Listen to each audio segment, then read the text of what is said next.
Students, पिछले video में मैं तुम लोगों को सेल का नोटवर्दी पॉइंट के बारे में कुछ पॉइंट्स मैंने लिखवा दिया था। आज के इस वीडियो में उसमें से कुछ बचे हुए पॉइंट्स हैं, नोटवर्दी पॉइंट्स, जो रिलेटेड है cell cycle and cell division से। तो आप लोग फिर से कॉपी पेन लेकर तैयार हो जाइए और जो मैं बोल रहा हूँ उसको आप लोग नोट कर लीजिए। टॉपिक होगा cell cycle and cell division. सबसे पहला पॉइंट जो होगा ये होगा कि sexually reproducing organisms starts their life cycle from a single cell zygote. यानी कि कोई भी सेक्सुअली रिप्रोड्यूसिंग ऑर्गेनिज्म अपने जीवन चक्र की शुरुआत सिंगल सेल जाइगोट से करता है। दूसरा, the stage through which a cell passes from one division to the next is called cell cycle.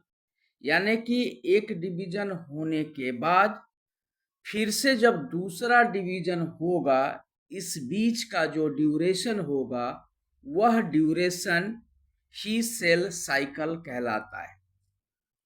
यानी कि चक्र, साइकिल का मतलब ही होता है चक्र। तो एक चक्र तभी होगा कि एक डिवीजन के बाद जब फिर दूसरा डिवीजन होगा तो फर्स्ट डिवीजन से सेकेंड डिवीजन के बीच का जो अंतराल है, बीच का जो समय है, वही सेल साइकिल कहलाता है। तीसरा point, yeast progresses through the cell cycle in 90 minutes. यानी कि हर ऑर्गेनिज्म का अपना सेल साइकिल का अलग अलग टाइम होता है। उसी तरह से एक एग्जाम्पल के स्वरूप में बताया गया कि ईस्ट जो बैक्टीरिया है, ईस्ट का जो सेल साइकिल होता है वह 19 मिनट का होता है।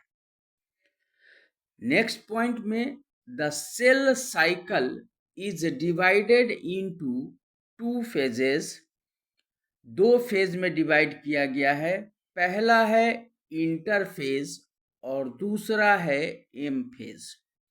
यानी कि इंटरफेज एंड एम फेज। पांचवा point, nuclear division.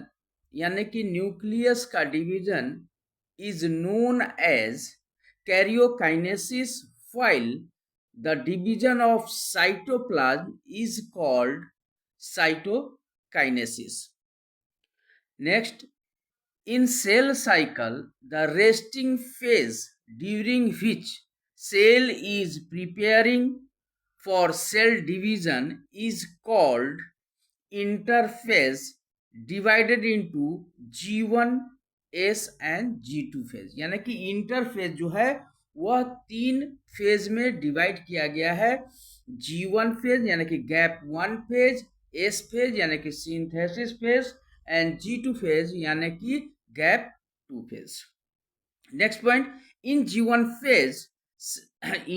G1 phase synthesis of RNA, ATP, proteins occurs most of the cell organelle duplicate. यानी कि सबसे ज्यादा से ज्यादा सेल ऑर्गेनिल का डुप्लीकेशन जो होता है वह G1 फेज में होता है। During S phase amount of DNA पर सेल डबल्स। यानी कि एस फेज में क्या होता है, DNA की संख्या जो होती है वह हर सेल में डबल हो जाती है। इन G2 phase Golgi, mitochondria and chloroplast. यानी कि गैप 2 फेज में गोल्गी एपरेटस, माइटोकॉन्ड्रिया, क्लोरोप्लास्ट का डुप्लीकेशन होता है और सिंथेसिस ऑफ RNA प्रोटीन्स भी यहाँ पे होता है। नेक्स्ट पॉइंट में होगा if the cell has 2n, यानी कि अगर सेल 2n है यानी कि डिप्लॉयड बॉडी है, the number of chromosome at G1 number of chromosome at G1, then number of chromosomes after S phase will remain 2n, यानी कि अगर G1 में नंबर ऑफ क्रोमोसोम जितना है वह S फेज के बाद भी क्रोमोसोम की संख्या सेम ही रहेगी, यानी कि 2n ही रहेगी। Next point,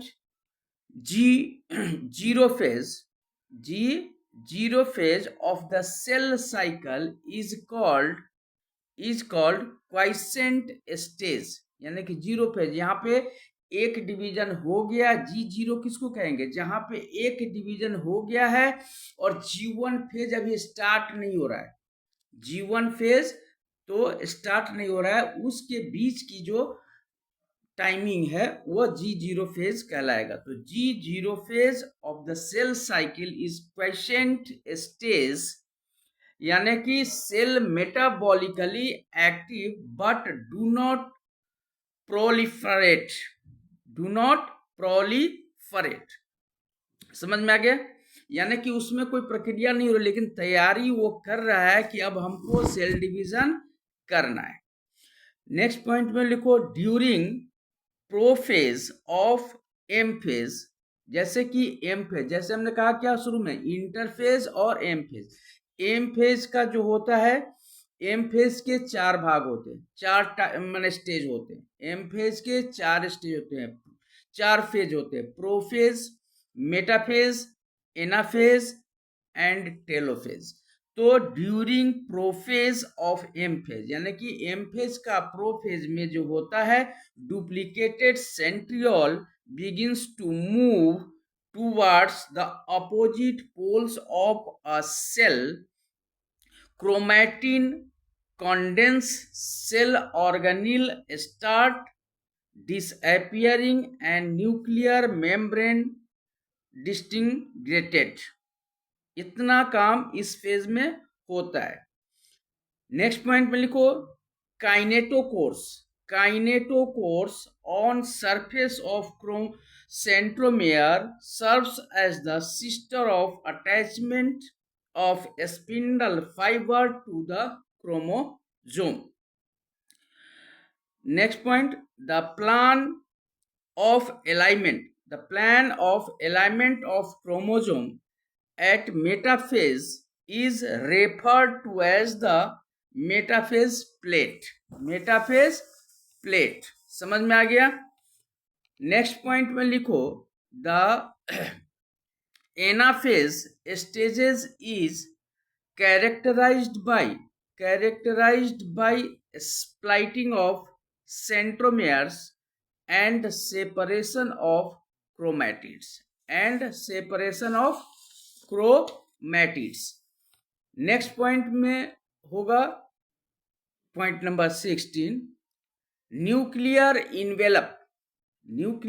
envelope assemble around chromosomes cluster in telophase stage of M phase। Next, during cytokinesis in a plant cell, formation of cell plate represent middle lamella between the walls of two adjacent cells। In animals, cytokinesis is achieved by cell furrow। Next point, during zygotin stage of prophase 1, chromosomes start pairing together, and this process association is called synapsis।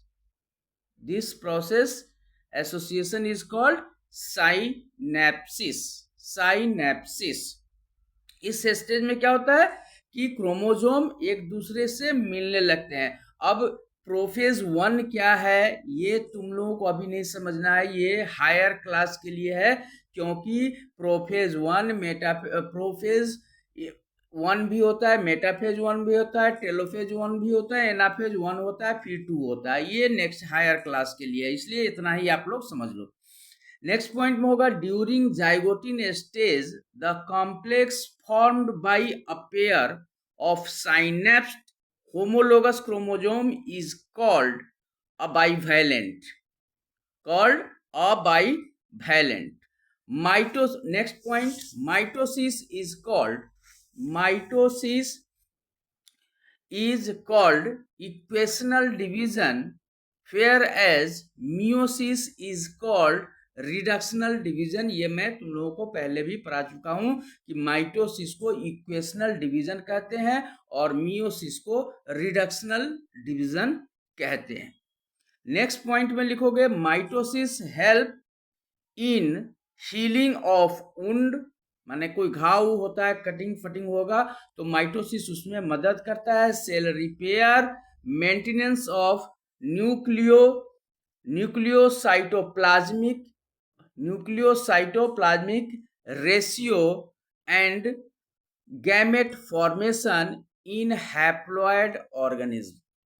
And last point में होगा meiosis helps in conservation of specific chromosome number across the generation in sexually reproducing organism and in bringing variations. So this is the noteworthy point of the chapter fundamental unit of life on the topic of cell cycle and cell division. तो ये cell cycle और cell division का topic हो गया। और next video में मैं तुम लोगों को टिश्यूज के बारे में अलग अलग नोटवर्दी पॉइंट के बनाकर तुम लोगों को लिखवा दूंगा। तब तक तुम लोग इसको तैयार करके प्रिपेयर कर लो।